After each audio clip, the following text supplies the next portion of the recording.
అందరికీ నమస్కారం. నేను మీ Rambabu sir. Welcome to RMS Ramanujan maths solutions, a complete maths hub. Like చేయండి, షేర్ చేయండి మీ ఫ్రెండ్స్ అందరికీ. ఇది అందరికీ ఉపయోగపడుతుంది.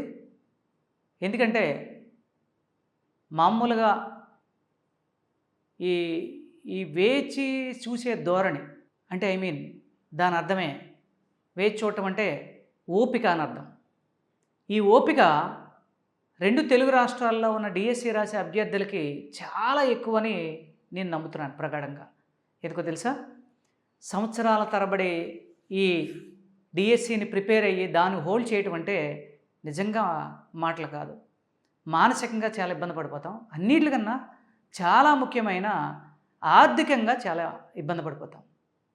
అయితే మరి అలాంటి డిఎస్సి రాసే విద్యార్థులకు, ముందుగా మరీ ముఖ్యంగా హెచ్జిటి విద్యార్థులకు, మరీ ముఖ్యంగా మ్యాథ్స్ అంటే భయపడే నాన్ మ్యాథ్స్ విద్యార్థులకు నేను చేసే ఈ సాయం అని నేను అనుకోలే, నా బాధ్యతగా నేను ఫీల్ అవుతాను. మరి ఈ ఆర్ఎంఎస్ సంస్థ వాళ్ళు మీకు ఇస్తున్న ఒక మంచి సువర్ణ అవకాశం. ఇక నుంచి కంటిన్యూస్గా అంటే ఎన్ని రోజులకి, 3 రోజులకో 4 రోజులకో ఒక ప్రైమ్ వీడియో ఒక గ్రాండ్ టెస్ట్ రూపంలో మీకు వస్తుంది. అయితే మీకు మరీ ముఖ్యంగా చెప్తున్నా, మీ ప్రీవియస్ వీడియోలో చేసినప్పుడు కూడా తెలంగాణ విద్యార్థుల దగ్గర నుంచి చాలా మెసేజ్ల రూపంలో వస్తే దానికి నేను చెప్పిన సమాధానం ఒకటే. మీకు 100 మందికి మీరు కొన్ని లక్షల మంది ఉన్నారు అంటే దానికన్నా రెట్టింపైన మైండ్ సెట్లో ఆలోచనలు ఉన్నాయి. నేను ఒక్కడిని సమీకరించడం కరెక్ట్ కాదు. అందుకని నేను మీకు వీడియో రూపంలో ఇస్తాను. ప్రతి కాన్సెప్ట్ని క్షుణ్ణంగా మీకు ఎక్స్ప్లెయిన్ చేసేటట్టుగా ఇస్తాను. అలాగే దాంతోపాటు ఈ ఆర్ఎంఎస్ వాళ్ళు రూపొందించిన HGT app, RMS app HGT కొరకు ప్రత్యేకంగా తెలంగాణ విద్యార్థులకు సెపరేట్గా అండ్ ఏపీ విద్యార్థులకు సెపరేట్గా, అలాగే ఇంగ్లీష్ మీడియం సెపరేట్గా ఇలా ఇవ్వటం జరుగుతుంది. ఎవరికైతే అవసరమైతేనే తీసుకోండి. అనవసరంగా ఏది వృధా చేయరాదు, ఏ డబ్బులు వృధా చేయరాదు. ఇప్పుడు నేను చేయబోయే ఈ పేపరు మీకు బాగా ఉపయోగపడుతుందని ఆశిస్తూ, అంటే కాన్సెప్ట్లు బాగా అన్నీ క్రోడీకృతం అవుతాయి. ఎందుకంటే మీకు గుర్తుందో లేదో ఒక చిన్న ఉదాహరణ, నేను సూచక భిన్నం అనే ఒక చిన్న కాన్సెప్ట్ చెప్పున్నా. దాంట్లో చెప్పేటప్పుడు ఖచ్చితంగా 1 కిలోమీటర్లు ఎన్ని సెంటీమీటర్లు సమానమనే దాన్ని ఎక్స్ప్లెనేషన్ ఇచ్చా. 1 కిలోమీటర్ 1,00,000 సెంటీమీటర్లు కానీ అది ఆల్రెడీ టెట్లో క్వశ్చన్. అంటే ఒక బిట్టిని బిట్టులా చూడకండి, మీరు ఎప్పుడు కాన్సెప్ట్లా చూడండి పూర్తిగాను. నేను చెప్పా మీకు అప్పుడు చెప్పినప్పుడు కూడా ప్రతి టెట్ కానీ డిఎస్సి కానీ సిబిటీలో జరిగితే ఓవరాల్ సిలబస్ని కవర్ చేస్తేనే కానీ ఉండదు. అన్నీ కవర్ చేస్తాడు, ఇది లేదు ఇది కాదు అనేది. సో నీకున్న సిలబస్ని మొత్తం కవర్ చేస్తాడు అన్ని పేపర్లో. సో కాబట్టి నువ్వు ప్రతిదీ టచ్ చేయవలసిందే. కొద్దిగా టెట్ అయితే పర్లా, 1-2 బిట్లు నువ్వు పొరపాటున పెట్టినా ఇలాగానే. కానీ డిఎస్సీలో అలా కుదరదే, డిఎస్సీలో అలా ఉండకూడదే. ఎందుకంటే ఎన్నాళ్ళ శ్రమంతా ఒక్క బిట్టుతోడు పోదా, ఒక్క బిట్టుతో పోయింది. అందుకని మీ అందరికీ గ్రాండ్ విషెస్ చెప్తూ ఈ ఆర్ఎంఎస్ సంస్థ వాళ్ళకి మళ్ళీ ఇంకొకసారి మీ తరపున నా తరపున థ్యాంక్స్ చెప్పుకుంటూ గ్రాండ్ టెస్ట్ 1ని గ్రాండ్గా స్టార్ట్ చేద్దాం. సరే, ఫస్ట్ క్వశ్చన్ చూద్దాం. క్వశ్చన్ చదువుదాం, చూడండి. 2 అంకెల సహజ సంఖ్యల మొత్తం అంటే find the sum of 2 digit natural numbers. 2 అంకెల సహజ సంఖ్యల మొత్తాన్ని మనం ఇప్పుడు కనుక్కోవాలా. అయితే ఒకసారి సహజ సంఖ్యల గురించి మాట్లాడుతూ వాటి మొత్తాల గురించి మాట్లాడదాం. Find the sum of the natural numbers. What are natural numbers? సహజ సంఖ్యలు అంటే ఎంతో చూపిస్తాం, 1, 2, 3, 4, 5 ఇలాగా. What are natural numbers? Counting numbers are natural numbers. The counting numbers are natural numbers. Counting number starts from 1, same as natural numbers starts from 1, 2, 3, 4 and so on, and say it is denoted by n. Now we have to find the sum of the first n natural numbers. మొదటి n సహజ సంఖ్యల మొత్తము. ఏంటది? 1, 2, 3 అలాగా ఎక్కడ వరకు కలపాలి? మొదటి అని ఎందుకన్నాడు? What is the meaning of first n natural numbers? Means the starts from 1 to until the number. ఎక్కడి వరకు నువ్వు ఎక్కడి నుంచి స్టార్ట్ చేస్తున్నావు? 1 నుంచి. 1 నుంచి స్టార్ట్ చేసి ఎక్కడి వరకు? n వరకు. కాబట్టి అందుకే సిగ్మా n అన్నాం. అంటే n ఇంటూ n ప్లస్ 1/2. ఇది సూత్రం. దీని ద్వారా first we have to find the sigma 6. What is the sigma 6? What is sigma 6?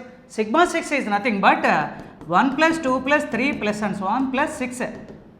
అంటే 1 నుంచి 6 వరకు కలపాల్సిందే. ఆ కలిపితే ఏమైంది? ఆ చివరి నెంబర్ ఇంటూ తర్వాత నెంబరు /2, 21.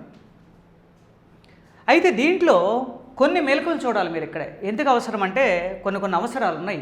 జాగ్రత్త. ఎలా అంటే సిగ్మా 10 చాలా చోట్ల మీకు చెప్తానే ఉన్నాయి. ఇది సిగ్మా 100, సిగ్మా 1000, సిగ్మా 10,000 అంటే అర్థం ఏంటో చూడండి. Find the sum of first 10 natural numbers. అంటే 1 నుంచి 10 వరకు కలిపితే, 1 నుంచి 100 వరకు కలిపితే, 1 నుంచి 1000 వరకు కలిపితే ఏం జరిగింది ఏంటట చూద్దాము. దీని ఫార్ములా వేద్దాం. Now we have to find n into n plus 1/2. Then 2 divides 10 in 5 times 55. సరిగ్గా అబ్జర్వ్ చేయండి. 55 ఇస్ నథింగ్ బట్ 10లో హాఫ్ ఎంత? 5. దాని పక్కన హాఫ్. అంటే sigma 10 is nothing but 55. Half of the 10 is 5, 5, 5. Half of the 100 is 50, 50. Yes, 50, 50, 50, 50. Sigma 100 is 50, 50. Sigma 1000 మీరే చెప్పేచ్చు ఇప్పుడు. Yes, 500, 500, 5 lakhs, 5,000, 500. మరి సిగ్మా 10,000 ఈజ్ నథింగ్ బట్ 5,000, 5,000. ఇవన్నీ మనం ఎందుకు కావాలంటారా? అసలు నువ్వు నేర్చుకునే కాన్సెప్ట్, దాని చుట్టుపక్కల ఉన్న కాన్సెప్ట్ని అయితే పూర్తిగా నేర్చుకోకుండా ఒక బిట్ దగ్గరికి వెళ్ళకూడదు. ఎందుకు ఎలా అంటున్నారంటే సిగ్మా 10 55, మరి సిగ్మా 9 ఎంత అని అంటే సింపుల్ అండి, వెరీ సింపుల్. ఏంటో తెలుసా?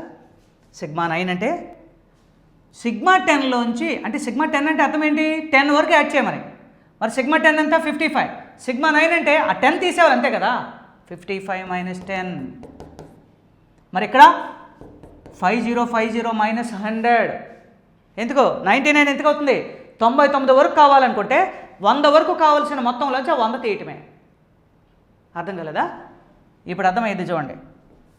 ఎలా అంటే ఏమన్నా సిగ్మా 10 అంటే ఎంత? 1 + 2 + 3 + and so on + 10 వరకు. 9 కూడా ఉంటుంది. మరి సిగ్మా 9 అంటే ఎంత అంటే ఈ మొత్తములోంచి ఆ 10 తీస్తే చాలు అనుకుంటా. అంటే 55లోంచి 10 తీయండి, 45. మరి సిగ్మా 100 ఎంత చూద్దాం. 50, 50. మరి సిగ్మా 99 కావాలనుకుంటే ఆ 100 తీస్తే చాలు కదా. 99 వరకే కదా మనకు కలపటము. ఆ 100 తీస్తే, దీంట్లోంచి 100 తీస్తే 4950. మీరు గమనిస్తున్నారో లేదో? ఆటోమేటిక్గా ఇక్కడ సార్ మీరు పూర్తిగా గమనించండి. ఇదిగో sigma 10 is nothing but 55. Sigma 100 is 5050. Sigma 1000 is 500 500. Sigma 10,000 is 5000 500. కానీ సిగ్మా 9 అంటే ఏంటో చూద్దాం. సిగ్మా 9 ఏంటో తెలుసా? దీంట్లోంచి 10 తీయటం అంటే ఇదిగో ఈ నువ్వు కలిపిన పక్క వేసుకున్న 5లోంచి 1 తీయటమే 45. ఈ 50లోంచి సిగ్మా 99 అంటే చెప్తున్నా, ఈ 50లోంచి 1 తీయటమే 4950. మరి ఈ 500లోంచి 1 తీయటమే ఎక్కడ? సిగ్మా 999 అంటే ఈ 500 నుంచి 1 తీయటమే 499 500. ఎస్, ఈ 5000లోంచి 1 తీయటమే సిగ్మా 9999 అనేది. ఎలాగా? 499 500. సార్ ఇలాంటివి నేర్చుకోవాలనుకుంటే నువ్వు ఖచ్చితంగా RMS యాప్లోకి వెళ్ళాల్సిందే. మీకు ఉపయోగం అంతే. ఇది RMS ప్రమోట్ చేసేంత కాదు. ఇది ప్రత్యేకించి డిఎస్సి అభ్యర్థుల గురించి రూపొందించిన ఈ వీడియోస్ ఇవన్నీ. Be careful. కొంత టైం లేదనుకొని చాలామంది అనుకుంటున్నారు, కానీ ఇది కాదు. ఒకసారి వీటి గురించి చూద్దాం. 2 అంకెల సహజ సంఖ్యలు ఏంటంటే 2 అంకెల సహజ సంఖ్యలు ఎక్కడి నుంచి ఉన్నాయి? వాటిని కలపాలనుకున్నాడు కదా. ఎక్కడి నుంచి కలపాలి, ఎంత కలపాలి అంటే ఎక్కడ వరకు కలపాలా? 99 వరకు కలపాలా. 99 వరకు కదా కలపాల్సింది. సరే, ఈ ప్రాబ్లమ్ని మనం ఇన్ టైంలో చేయగలమా లేదా? ఇది కదా మనకు కావాల్సింది. 10 నుంచి 99 వరకు కావాలి. 3 అంకెల సహజ సంఖ్యలు మొత్తం అంటే 100 నుంచి 999 వరకు కావాలి. అవి నేర్చుకుంటే, ఏవి నేర్చుకుంటే ఇది చాలా ఈజీగా వస్తుంది, మీకే తెలుస్తుంది. ఉదాహరణకి ఇప్పుడు దాన్ని డైరెక్ట్గా మీరు శ్రేణుల దగ్గరికి వెళ్ళి మళ్ళీ శ్రేణుల చాప్టర్ని a+n-1 × d అనే ఫార్మేట్ వేసుకొని ఎన్ని పదాలు ఉన్నాయి కనుక్కొని ఆ తర్వాత Sn = 2n/2 × 2a + n-1 × d అనే ఫార్ములా వెయిటింగ్ కన్నా సహజ సంఖ్యలు అనే టాపిక్ని సరిగ్గా అబ్జర్వ్ చేసుకుంటే చాలు. మనకి కావలసిన మొత్తం ఇది. నేనేం చేస్తానంటే ముందుగా 1 నుంచి కలిపేస్తా. ముందుగా 1 నుంచి అంటే నేను ఇప్పుడు ఏం చేస్తున్నా, σ99 వేసేసా. కానీ మనకు కావాల్సిన σ99 అంటే నేను ఇక్కడి నుంచి ఇక్కడ వరకు కలిపినా, కానీ నాకు కావాల్సింది ఏంటి? 10 నుంచి తప్ప 1 నుంచి కాదు. అందుకనే ఈ 1 to 9 అనే σ9ని తీసేసా. సరిపోయిందిగా. దెన్ ఇది ఎంత అని చెప్పాను ఇందాక? σ100 అయితే 5050, ఇది 4950, ఇది 45. ద ఆన్సర్ ఈస్, చూడండి ఒకసారి, 4950లోంచి 45 తీసేయండి. 4905. ఒకసారి ఆప్షన్ చూడండి. 5005, 4985, 4955 అండ్ నన్. ఆన్సర్ నన్. అది లేదు, 4905 లేదు. దేర్ఫోర్ మళ్ళీ ఒకసారి రిపీట్. 10 నుంచి 99 వరకు కలపాలనుకుంటే 1 నుంచి 99 వరకు కలిపినా 9 వరకు తీసా. 99 వరకు అంటే 4950 ఇందాక అనుకున్నాం మనం. అండ్ 9 వరకు తీసేస్తే 4950లోంచి 45 తీస్తే 4950లోంచి 45 తీస్తే 4950. Okay, next. దీంట్లో ఏమన్నా అంటే ఒక పని వాళ్ళ గ్రూపులో 4/7 భాగం మహిళలు, 4/7 భాగం మహిళలు అయినా పురుషులు మహిళలలో ఎంత భాగము, లేదా పురుషులు మహిళలలో భాగం ఎంత? పురుషులు మహిళలలో భాగం ఎంత? పురుషులు మహిళలలో భాగం ఎంత? ఓకే, ఇక్కడ చూద్దాం. In a group of labours 4/7 part or female workers, find the part of male workers in the female workers. Find the part of male workers in the female workers. Okay, ఇప్పుడు మాట్లాడదాం. Is given total number of workers and female workers and male workers అంటే పురుషులు మహిళలు మొత్తం workers. Okay, already వాడు 4/7 మహిళలు అనగా 7లో 4 మహిళలు అయితే 3 పురుషులు. ఇప్పుడు ఇంతకీ క్వశ్చన్ అడిగేద్దాం. క్వశ్చన్ ఏమన్నా అంటే పురుషులలో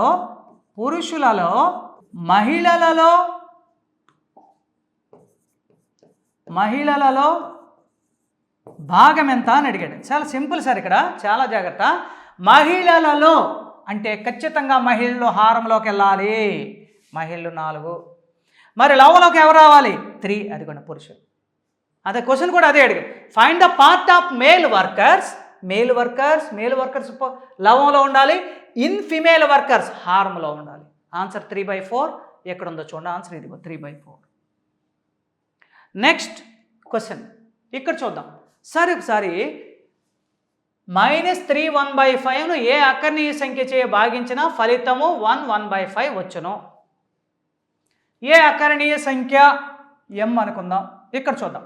find the rational number when which divisible -3 1/5 to get 1/5. Find the rational number. The finding rational number is m.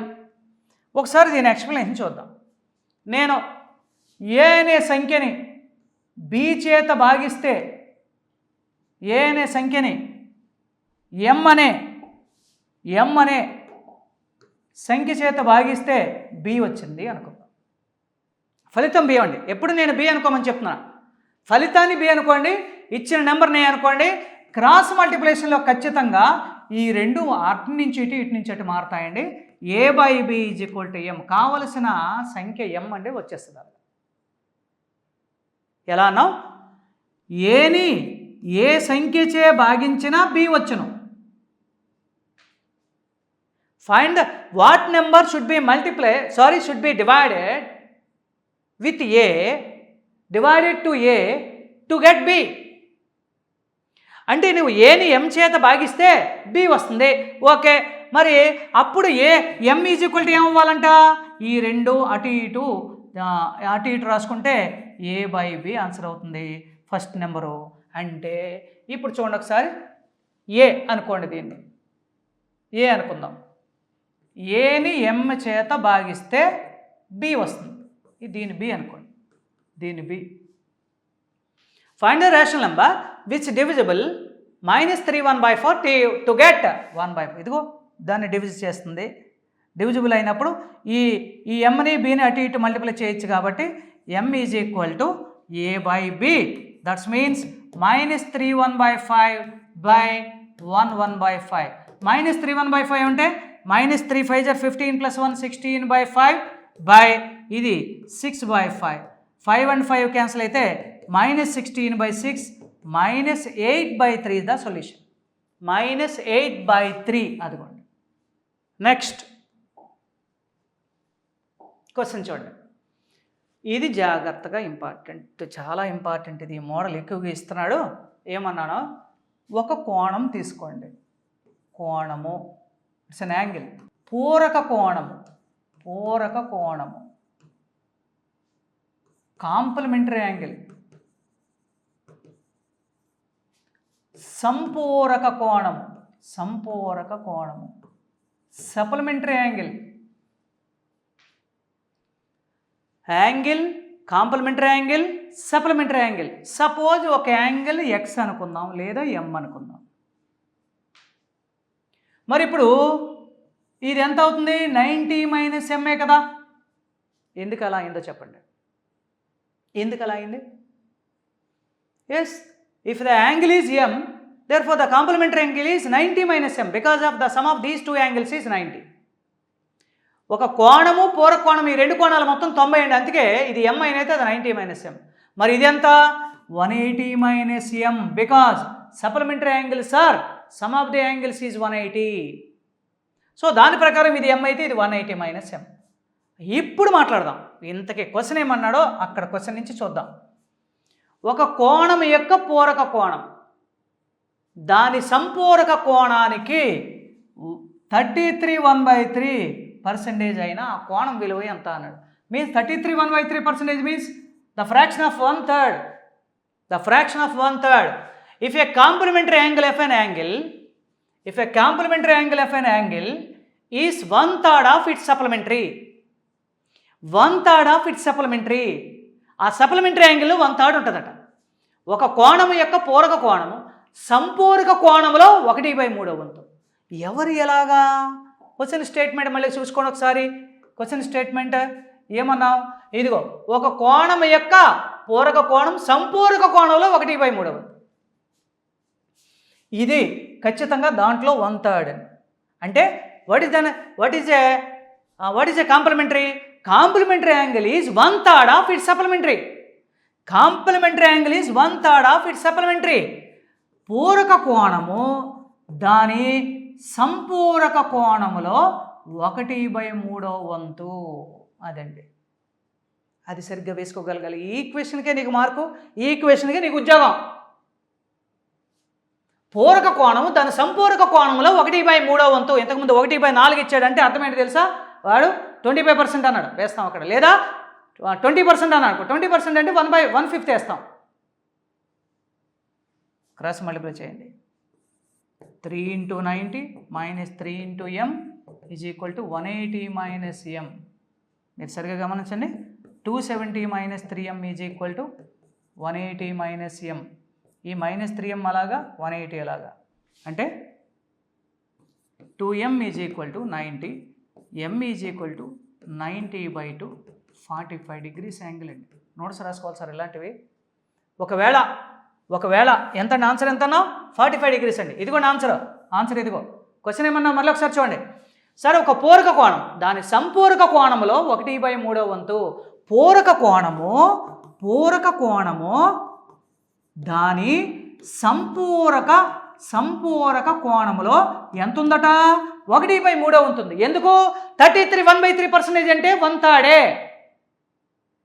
25% అంటే ఎంత వేసుకోవాలి? ఎస్ 1/4 వేయాలి. 20% అంటే ఎంత వేసుకోవాలి? 1/5 వేయాలి. అడిస్తాడు ఆల్రెడీ. ఈ క్వశ్చన్ ఆల్రెడీ టీఆర్టీ క్వశ్చన్ 25% ఇస్తాడంటే నేను 33 1/3 ఇచ్చాను. మరి ఇప్పుడు ఎంతకే పూరకోణం అంటే complementary angle. Complementary angle is 1/3 of its supplementary. ఇదిగోండి. సో దాని ప్రకారం మనం ఏం చేసామంటే ఇక్కడ ఎస్ ఈ ఒకటి యాంగిల్ ఎం అనుకుంటే complementary 90 - m and supplementary 180 - m. Then that is the value is m is equal to 45. Note జాగ్రత్తగా రాయాలని చెప్పానుగా. నెక్స్ట్, ఎదురెదురు భుజాల మధ్య లంబ దూరాల సమానమైన చతుర్భుజం ఏది? If the lungs of perpendiculars of opposite sides of a quadrilateral are same. ఏందో చూద్దాం. ముందుగా ఫస్ట్ ఇక్కడ పారలగ్రామ్, రెక్టాంగిల్, రాంబస్ అండ్ ఆల్ అని అన్నాడు. జాగ్రత్త. దిస్ ఇస్ ద పారలగ్రామ్, సమాంతర చతుర్భుజం. సమాంతర చతుర్భుజం ఏం జరుగుద్ది? జనరల్గా లెక్కేస్తే ఎదురెదురు భుజాలు సమానంగా ఉంటాయి. Opposite sides are equal in a parallelogram. Same as opposite sides are equal in a rectangle. ఎదురెదురు భుజాలు సమానము. అలాగే ఇక్కడేంటి? రాంబస్లో అన్ని భుజాల పొడవులు సమానము. సో మీరు సరిగ్గా గమనిస్తే ఒక పారలగ్రామ్లో ఈ lengths of perpendiculars to the opposite sides are equal or not. ఇది చూద్దాం. ఫస్ట్ ఆఫ్ ఆల్ ఇక్కడ h1 is not equal to h2. ఈ లెంగ్స్ ఈక్వల్ కాదు. ఇక్కడ కూడా చూసుకోండి, మీకే తెలుస్తుంది. ఇక్కడ ఇది ఇంతే ఉంది, ఈ లెంగ్త్ ఎక్కువ ఉంది. Therefore here is same is h1 is not equal to h2. ఎక్కడెక్కడ కాదు? అసలు in a parallelogram lengths of opposite sides are perpendicular lengths are not equal in opposite sides in a parallelogram. అంటే ఒక ఎదురెదురు భుజాల మధ్య ఉన్న లంబ దూరాలు సమానం కాదు సమాంతర చతుర్భుజంలో. ఇక్కడ కూడా దీర్ఘ చతురస్రంలో కూడా సమానం కాదు. కానీ అదే రాంబస్లో ఈక్వల్గా ఉంటుందండి. ఆల్రెడీ మన వీడియోలో ఇవన్నీ ఉన్నాయి, మన వీడియోస్లో ఉన్నాయి. జాగ్రత్తగా అవసరమైన వాళ్ళు తీసుకోండి, ఖచ్చితంగా అవసరం. ఎందుకంటే మొత్తం ఏ సిలబస్ అయినా సరే పిన్ టు పిన్ మీ దగ్గర ఆ వీడియోస్లో కనిపిస్తుంది. కాబట్టి ఆన్సర్ ఏమైందో చెప్పండి? రాంబస్. మరి చతురస్రంలో ఉంటుందా లేదా అని అడిగాడు. చతురస్రంలో కూడా ఈక్వల్ అండి. h1 equal to h2. Next, అర్ధవృత్తములోని కోణం ఎంత?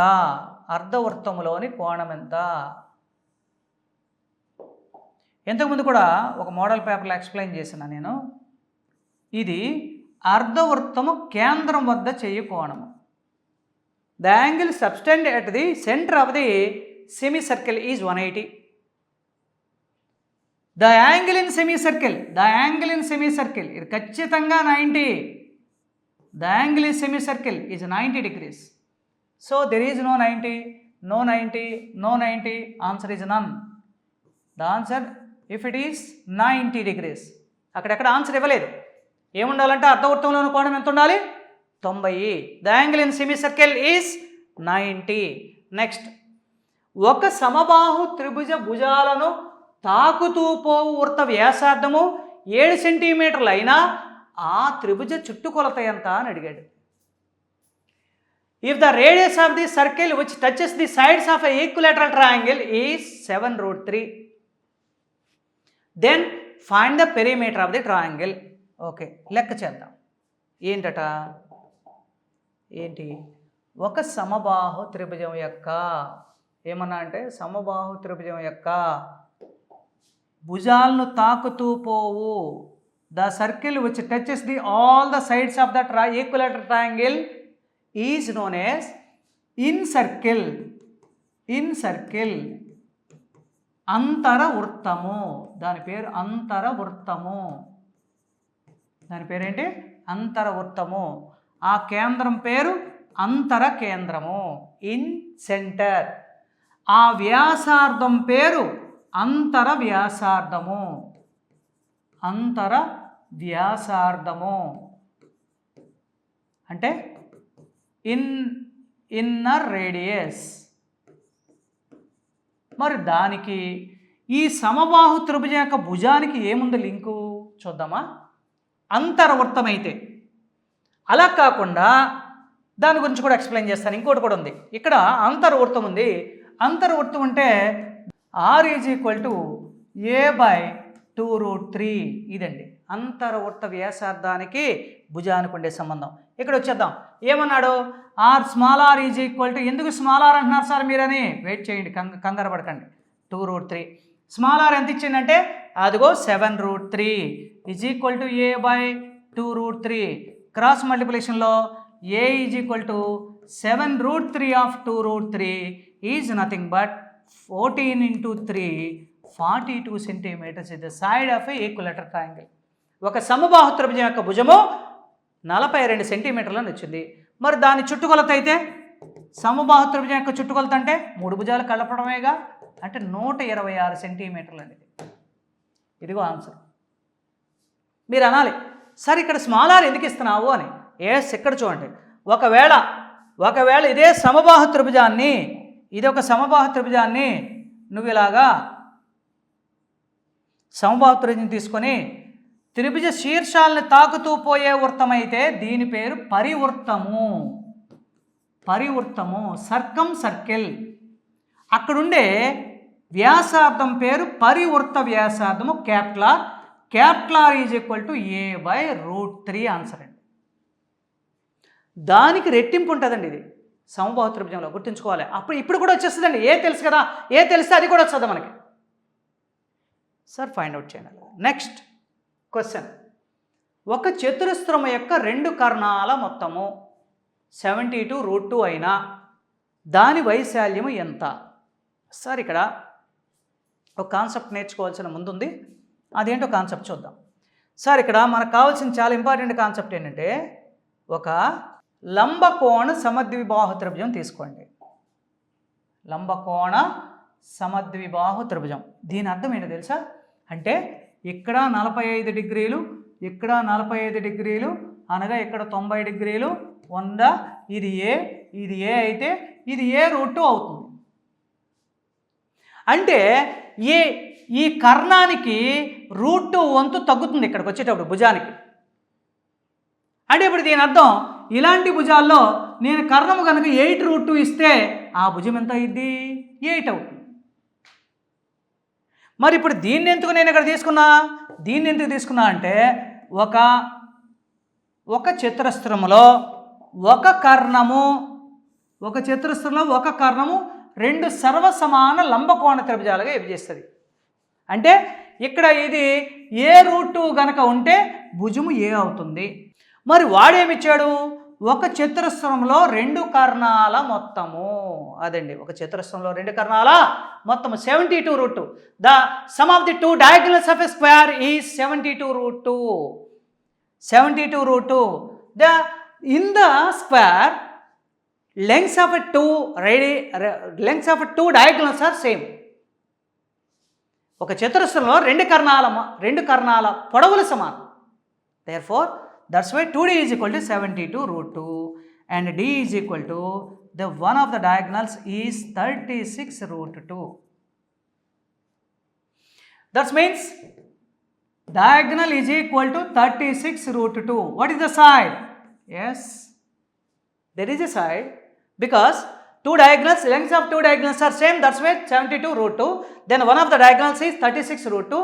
Yes, the side of a square is 36. అంటే చతురస్రం యొక్క భుజము 36 సెంటీమీటర్లు అయితే వైశాల్యము 36 × 36 మనం మాట్లాడుకున్నదే. 6 6 36, 3 6 18, 36 3 39. Yes, 1296 answer. 1296. 1296 square centimetres is the area of a square. Next question. ఒకసారి ఇది చూద్దాం, ఈ క్వశ్చన్ చూద్దాము. ఈ క్వశ్చన్ ఏంటి చూడండి. ఏంటట, ఒక స్తూపం యొక్క భూ వ్యాసార్థము 7 సెంటీమీటర్లు, 12 సెంటీమీటర్లేమో ఎత్తు. అంటే ఒక స్తూపం యొక్క భూ వ్యాసార్థము 7, ఎత్తు అంటే ఇక్కడ మిడ్ పాయింట్ నుంచి ఇక్కడ మిడ్ పాయింట్కి 12 సెంటీమీటర్లు. ఇది హైట్, ఇది రేడియస్ ఉన్నప్పుడు అంటే ఏమన్నా అంటే find the capacity of the cylinder which the base is 7 centimetres and height is 12 centimetres of a cylinder.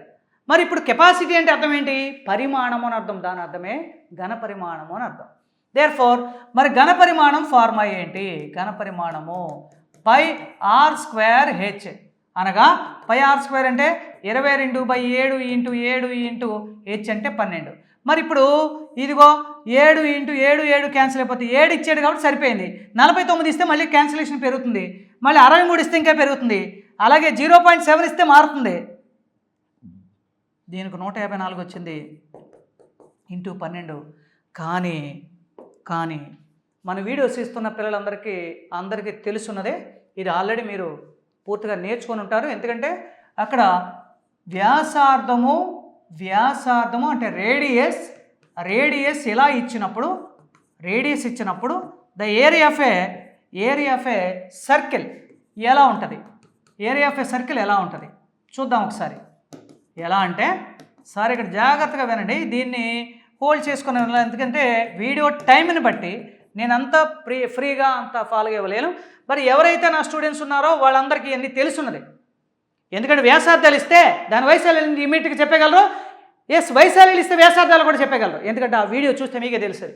ఈ 3.5, 38.5, 7, 154, 14, 616, 28, 24, 64, 56, 9856 and 35, 3850 and 70, 15400, 10.5, 346.5 and 105, 34650 and 17.5 and 962.5 and 175, 96250 and 5544. వ్యాసార్థం 42, సగం 21, వైశాల్యం 1386. దేర్ఫోర్ ఇక్కడే 63 వ్యాసార్థం ఉన్నప్పుడు దాని వైశాల్యం 12474. అలాగే 49 వ్యాసార్థం ఉన్నప్పుడు దాని వైశాల్యం 7546 is the better.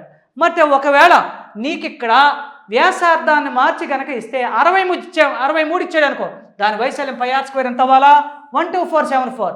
కానీ అక్కడ వాడిచ్చింది ఏంటి? 7 సెంటీమీటర్స్ కాబట్టి 154 వచ్చింది. ఆ 154 ఇక్కడ ఉందో చూసుకోండి. ఆల్రెడీ ఇవన్నీ మల్టిప్లికేషన్స్ ఇవన్నీ కూడా షార్టెస్ట్ టైంని మీకు బాగా ఇస్తుంది. దెన్ దీని అర్థము 4 12 48, 4 5 12 64, 64 6, దెన్ ఒక 12 12 6 18. ఇదేంటిది? గణపు సెంటీమీటర్. వీడు ఇక్కడ గణపు సెంటీమీటర్లో ఇవ్వలేదే. మరి లీటర్లోకి మార్చాలంటే ఎలాగా? 1 litre is equal to 1000 cubic centimeters. 1 liter is equal to 1000 cubic centimeters. That's way. మరి ఇప్పుడు ఇది అర్థమైందంటే 1848/1000 లీటర్స్ అనగా 1.848 లీటర్స్ అని ఆన్సర్. 1.848 లీటర్స్ ఆన్సర్ ఇదిగోండి. నెక్స్ట్ క్వశ్చన్, మాధ్యమిక అనుపాతం మీన్ ప్రపోర్షనల్. జాగ్రత్తగా వినండి. If ABCD are in proportion A/B is equal to C/D. ఇది దీని అర్థం. అంటే ఈ కండిషన్లో ఉంటుంది. అలా కాకుండా అంటే AD is equal to BC అనమాట. If ABC are in proportion అంటే అనుపాతములో ఉంటే then A/B is equal to B/C. That's why implies B² is equal to AC. Then B is a mean proportion. B is a mean proportion and B² is equal to AC. That's why the mean proportion of 80 and 45 ల అనుపాత మధ్యమం X అనుకోండి, otherwise M అనుకోండి. అనుపాత మధ్యమం M అంటే mean proportional, arithmetic mean or ఈ mean proportional is M. అంటే అప్పుడు ఏమవ్వాలి? 80 M 45 ఆర్ ఇన్ ప్రపోర్షన్, అనుపాతంలో ఉంటాయి.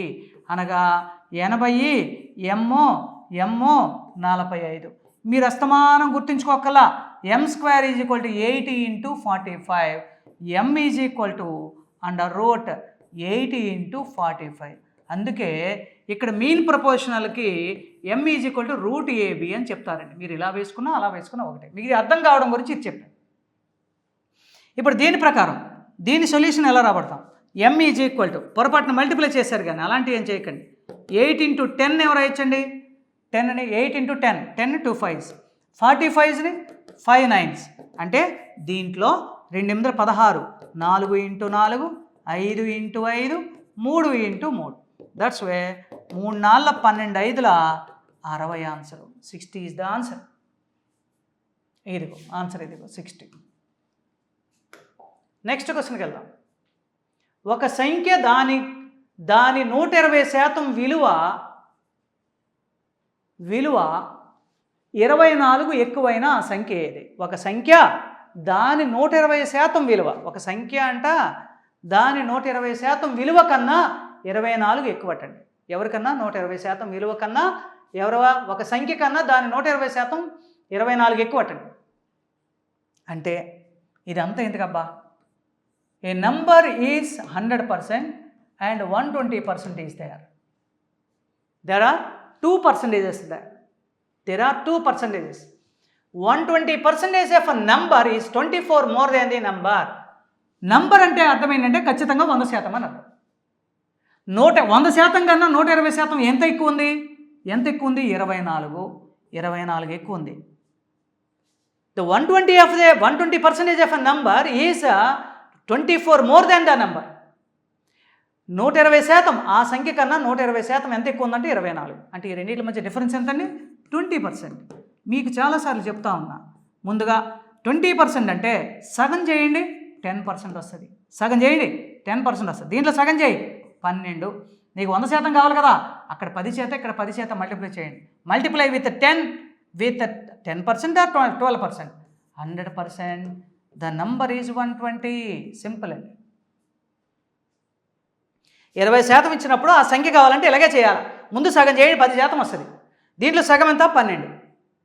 దీంట్లో 100% కావాలంటే 10 టైమ్స్ చేస్తే 120. ఆన్సర్ అయిపోయింది 120. ఇదిగో కావాలంటే మీరే చెక్ చేసుకోండి, ఆన్సర్లు అవే వస్తాయి. నెక్స్ట్ ఒకసారి ఇది బారు వడ్డీ చక్కెర వడ్డీ లెక్క. జాగ్రత్తగా వినండి. కొంత సొమ్ముపై కొంత వడ్డీ రేటు చొప్పున 4 సంవత్సరాల్లో మొత్తం అసలకు 9 రెట్లు అగును. అయినా ఎన్ని సంవత్సరాల్లో 15 రెట్లు అగును? In a fixed principal or fixed amount and fixed rate of interest, the total amount is 9 times in 4 years. The total amount is 9 times in the 4 years. In how many years? Total amount in 15 times. ఎన్ని సంవత్సరాల్లో 15 రెట్లు అవుతుంది? ఓసారి చూద్దాం. ఏంటట? ఇది అసలు, ఇది వడ్డీ, ఇది మొత్తం. Principal amount, interest and amount. నేను 100 రూపీస్ అసలు తెచ్చా, వడ్డీ 100 అయింది. అంటే అమౌంట్ 200 కదా. ఇది 1 టైం ఏమో కామనే, 100 ఏమో అనుకోండి. వడ్డీ 200 అయింది. అమౌంట్ 3M కదా. ఎం అంటే 100 అనుకోండి, తెలుసు. నేను అమౌంట్ ఇది, బట్ ఇంట్రెస్ట్ 3 times అయింది. అంటే అమౌంట్ 4 times కదా. ఏదో జరుగుతుంది సార్ ఇక్కడ. వడ్డీ అసలుకు 3 రెట్లట, వడ్డీ మొత్తానికి 4 రెట్లట. మొత్తం వడ్డీకి 4 రెట్లయితే the amount is 4 times of its principal, amount is 3 times of its principal, amount is 2 times of its principal. That's means interest is 3 times only. చూసారా? ఎప్పుడైనా మారేది ఇంట్రెస్టే. ఇంట్రెస్ట్ ద్వారా అమౌంట్ మారుతుంది. ఇప్పుడు ఉదాహరణకి నేను ఒక M తీసుకున్నా, వీడేమన్నాడు? Amount is 5 times of its principal అన్నాడు. Yes, 5 times. ఇంట్రెస్ట్ ఎంత అవుతుంది? 4M అవుతుంది. అంటే 4 times అవుతుంది, 4P అవుతుంది. ఇది P అయితే ఇది 6p అయితే 6 టైమ్స్ ఆఫ్ ప్రిన్సిపల్ అయితే ఇది 5p అవ్వాలి. లెక్కలోకి వెళ్దాం చూడండి ఏం జరుగుతుందో. ఇక్కడ టైం అండ్ టైమ్స్లో ఇక్కడ 2 ఇంట్రెస్ట్ అండ్ అమౌంట్. ఒకసారి చూద్దాం ఏమన్నాడు. కొంత సొమ్ముపై కొంత వడ్డీ రేటు చొప్పున 4 సంవత్సరాలలో మొత్తం అసలుకు 9 రెట్లు అయిందట. 9 రెట్లు అయింది. జాగ్రత్తగా గమనిస్తే ఇక్కడ వడ్డీ 8 రెట్లు అవుతుందంతే. మరి ఇప్పుడు ఎన్ని సంవత్సరాలలో మొత్తం 15 రెట్లు అవుతుందట. అంటే ఇక్కడ 14 రెట్లే అవ్వాలి. చూసారా లెక్క దీని మీద నడుస్తుంది, వడ్డీని అసలు మీద నడుస్తుంది. సరే ఇక్కడ మళ్ళీ ఒకసారి చూడండి. In a fixed amount and rate of interest total amount is 9 times in 4 years. In how many times and 15 times in how many years. నువ్వు 9 రెట్లు అయితే వడ్డీ 8 రెట్లు, 15 రెట్లు అయితే వడ్డీ 14 రెట్లు. Therefore time is equal to చూసుకోండి 4 × 14p/8p క్యాన్సిల్ అవుతుంది. ఈ 4 దీంట్లో 2 సార్లు, ఈ దీంట్లో 7 సార్లు. ఎన్ని ఇయర్స్కి? 7 ఇయర్స్కి ఆన్సర్ ఇదిగోండి. మళ్ళీ ఇది రివ్యూ చేసి చూసుకోండి. మీరు సింపుల్ ఇంట్రెస్ట్ అనేది వదలకండి, నా టాపిక్లో ఉన్నది. నెక్స్ట్ ఇక్కడ చూడండి సార్. ఈ క్వశ్చన్ గురించి మాట్లాడే ముందు ఒకసారి ఒక టాపిక్లోకి వెళదాం. ఏంటంటే ఇప్పుడు x + 1/x² = x² + 1/x² + 2a కదా. ఇంతకీ ఇది కావాలనుకుంటే ఏం జరుగుద్దో చూద్దాం. x + 1/x = √ అంతే కదా. ఏమైంది? x² + 1/x² + 2. అదే x - 1/x కావాలనుకుంటే √ x² + 1/x² - 2. ఆల్రెడీ మనకి ముందులో ఒక ప్రాబ్లం ఇస్తున్నాడు చూడండి. x² + 1/x² = 6 అన్నాడు చూడండి. ఇదిగో 6 అన్నాడు. సో అదే దాంట్లోకి రండి. ఇప్పుడు దాంట్లోకి రండి ఒకసారి. ఇక్కడ x² + 1/x² విలువ 6 కాబట్టి దాంట్లో ప్రతిక్షేపించండి. √6 + 2 అనగా √8 అనగా 2√2. మరలా x - 1/x ఇక్కడ 6 వేసుకోండి, 6 వేయండి. √6 - 2 = √4 = 2. మరి 2 ఎందుకు ఫైండ్ అవుట్ చేశానో తెలుసా? x² - 1/x² విలువ అడిగాడండి. ఎందుకంటే ఇది తెలిస్తే x + 1/x తెలుస్తుంది. ఎలాగా? దీనికి 2 యాడ్ చేస్తే x + 1/x వస్తుంది, 2 సబ్ట్రాక్ట్ చేస్తే x - 1/x వస్తుంది. దేర్ ఫోర్ దీని విలువ 2√2 × 2 4√2 ఈజ్ ద ఆన్సర్. కావాలి చెక్ చేసుకోండి. 4√2 ఇదిగో ఇది. Next question. ప్రామాణిక రూపం 4 5 6 3 0 3 0. సరే ఎప్పుడు కూడా 10⁻0 ఉంటే పాజిటివ్లు వస్తాయి, డెసిమల్స్ ఉంటే నెగిటివ్లు వస్తాయి. కానీ ఎప్పుడు కూడా డెసిమల్స్ ఎక్కడ ఉండాలి అంటే ప్రామాణిక రూపం 1 స్థానంలో ఒక నెంబరే ఉండాలి. 4.56 స్టార్ట్ అవ్వాలంటే 1 2 3 4 5 6 7 8. అదిగో ఇది ఎక్కడ ఉందో వెతుక్కోండి. ఆన్సర్ అది అవుతుంది 8. సో ఆన్సర్ ఇది రికరెక్ట్ చేసుకొని 8 సరిగ్గా పడలేనట్టుంది. అంటే ఆన్సర్ 4.56 × 10⁸ ఆన్సర్గా తీసుకోండి. Next question. x/2 + x/3 + x/6 = 24. Sir మీరు ఏం చేస్తారంటే ఇలాంటి లెక్కలు ఉండేటప్పుడు కాసా కట్టండి, భిన్నాలు కలపండి, అది చేయండి, ఇది చేయండి, అవన్నీ వద్దు మనకి. హారాలు చూడండి, మొత్తం అటుపక్క ఉన్నా సరే హారాలు వాటిలన్నీ కాసాగా ఒకటి తీసుకోండి. అక్కడ ఉన్నాయి, ఇక్కడ ఉన్నాయి. 2 3 6ల హారాలు కాసాగా ఉమ్మడిగా 6 ఉంది. × 6 × 6 × 6 × 6. చూడండి ఇది దీంట్లో 3 టైమ్స్ అండి 3x, ఇది దీంట్లో 2 టైమ్స్ అండి 2x, ఇది దీంట్లో 1 టైం అండి x = 24 × 6. దెన్ ఇవన్నీ యాడ్ చేస్తే 6x is equal to 24 into 6, then x is equal to 24 into 6/6. Answer 24 వచ్చింది చూసుకోండి. Next, a shopkeeper sold an article rupees 680 at a discount of 15%, then find the market price. ఒక వస్తువు యొక్క ఎంత కొన్న వెలపై 15% discount ఇచ్చి 680 రూపాయలకు అమ్మవచ్చును. ఇప్పుడు నేనేం చెప్తానంటే, ఫస్ట్ ఆఫ్ ఆల్ ముందు సపోజ్ ఏదైనా ఒక 200 అనే ఒక నెంబర్ ఉందనుకోండి. దీంట్లో 10% వాల్యూ ఫైండ్ అవుట్ చేయాలంటే దాని అర్థము 200/10 అని అర్థం. క్యాన్సిల్ అయిపోతే ఎంత వచ్చింది? 20. అంటే 10వ వంతు అవుతుంది. 10th part of a number is 10% of a number.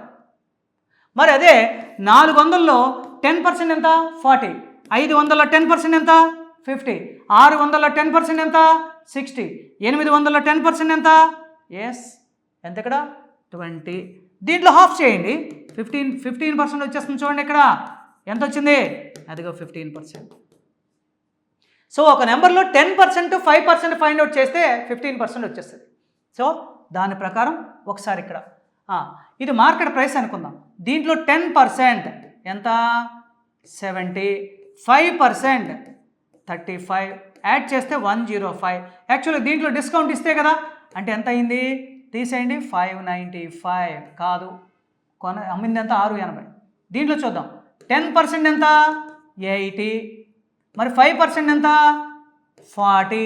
120 discount అండి. ఎంతలో? 800లో 120 డిస్కౌంట్ అయితే 680. ఇదిగో 680. The answer is 800. ఇక్కడ కూడా చూద్దాం, 900లో 10% 90. మరి 5% 45. అంటే డిస్కౌంట్ 135 వచ్చింది. 900లో 135 డిస్కౌంట్ వస్తే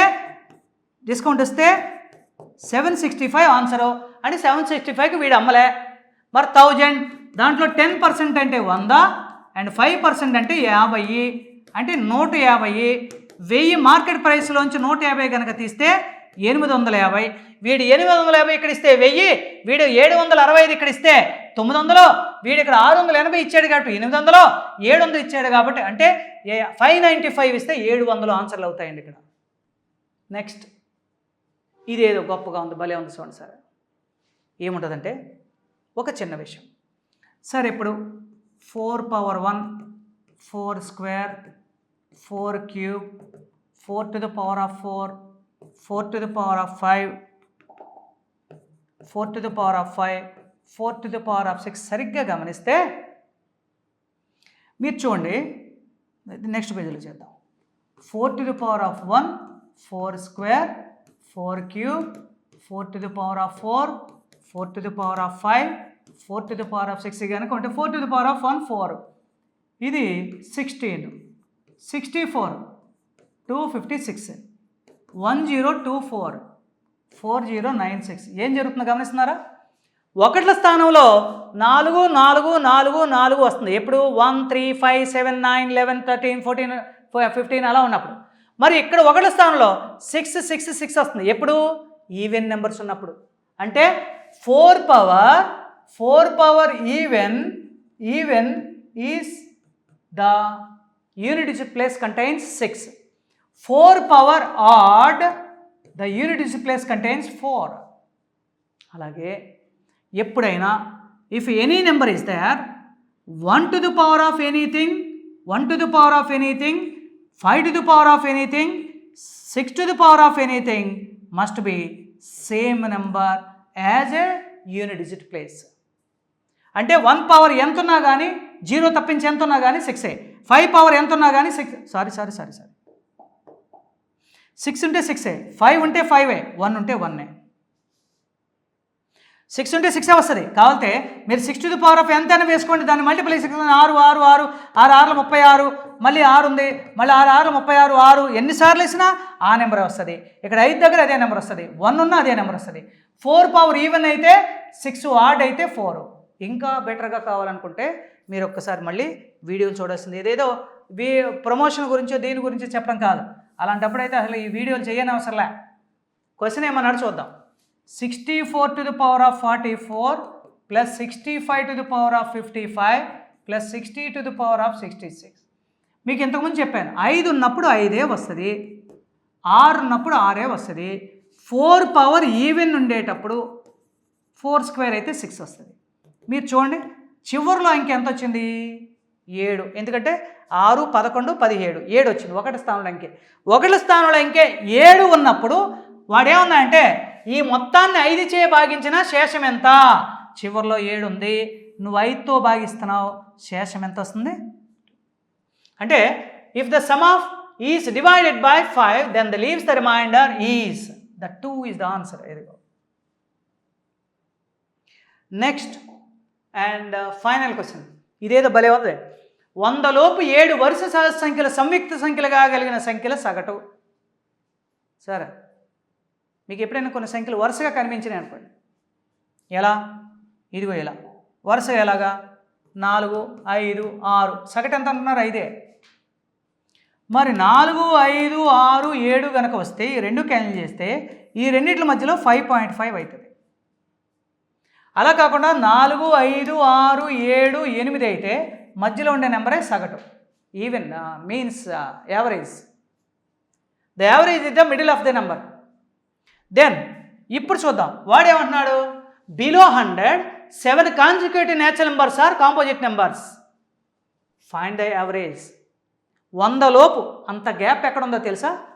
89 is a prime and 97 is a prime. In between those మిగిలిన నెంబర్లన్నీ కూడా సంయుక్త సంఖ్యలే. ఎవరెవరు ఆ నెంబర్లు? 90, 91, 92, 93, 94, 95, 96. ఇది ప్రైమ్ నెంబర్, ప్రధాన సంఖ్య. ఇది ప్రైమ్ నెంబర్, ప్రధాన సంఖ్య. వరుస సహజ సంఖ్యలు 7 ఉన్నాయి. 7. ఆ 7 సంఖ్యల సగటు ఎంత అన్నాడు. సగటు అంటే నేనేం చెప్పా? మధ్య నెంబర్లోకి రావాలి. 91, 95 క్యాన్సిల్ చేయండి, 92, 94 క్యాన్సిల్ చేయండి. ఆన్సర్ ఎంత అయిందండి? 93. సార్ మీరంతా నోట్స్ రాసుకొని, ఎవరో ఒక ఆయన అన్నాడు, సార్ ఎంత కష్టంగా ఉంటాయా పేపర్లో అన్నాడు. మన చేతిలోంచి ఒక విజయం చేజారితే తెలుస్తుంది నువ్వెంత ప్రిపేర్ అవ్వాలని. సో నెక్స్ట్ వీడియోలో కలుద్దాం. Thank you.